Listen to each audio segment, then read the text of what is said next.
The Legend of Mai An Tiem.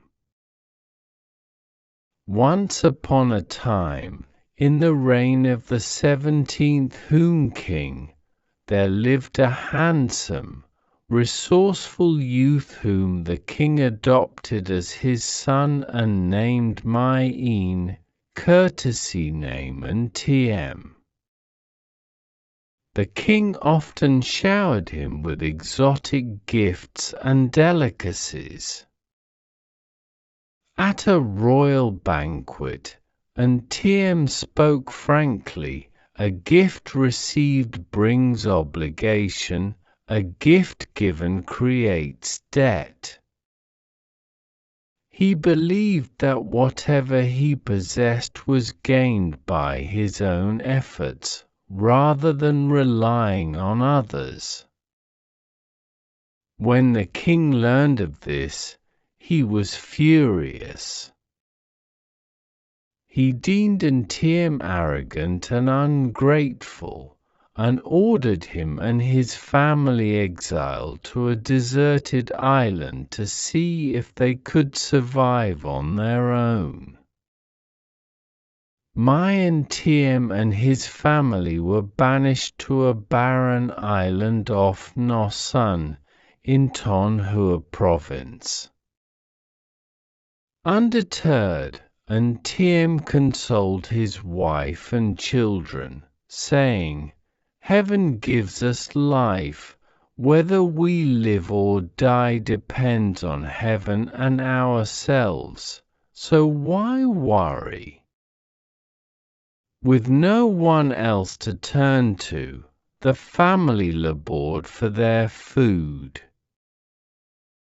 Every day, An Tiem foraged the island for wild greens and berries while planting seeds around their shelter.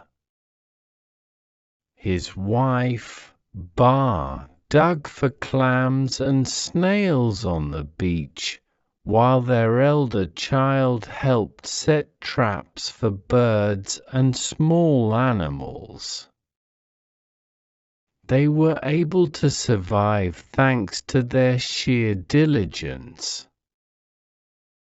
One day, while gathering greens, An Tiem spotted a bird eating a strange red fruit. Startled by his approach, the bird flew off, but he reasoned, "If a bird can eat it, so can I." He tasted the fruit and found it fragrant, sweet, and refreshing. He collected its seeds and, along with his wife and child, planted them everywhere. The plants prospered, with vines and leaves spreading in all directions. Before long, the vines were laden with melons whose skins grew thinner and whose flesh reddened and sweetened. Carving inscriptions on the melons, An Tiem set them adrift at sea, expecting that passing merchants would find them and exchange food or rice for his produce. News of this cool, sweet melon spread quickly. Merchant ships began stopping on the island to purchase its fruits and transport them to the mainland. An Tiem's family benefited from these deals by gaining food, equipment, and a more comfortable lifestyle. Because birds had brought the seeds from the west, he named the fruit Te Qua, Western melon.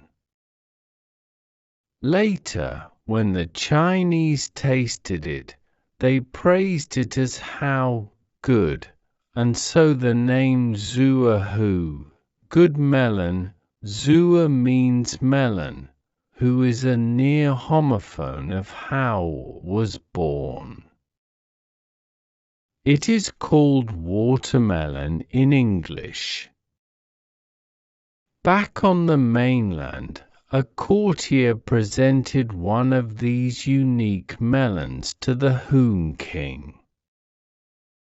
He inquired about its origin after finding it to be delightfully sweet and refreshing.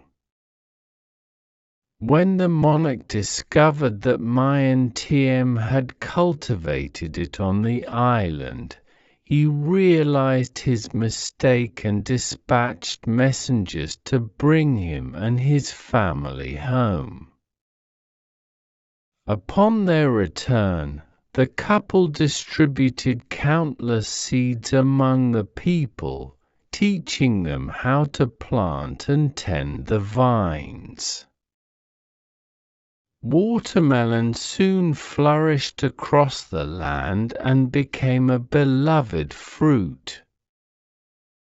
To this day, people say that only No Sun district grows the finest watermelons because, after 1,000 years of silt deposits, the island where Mai An Tiem was once exiled has become part of the mainland.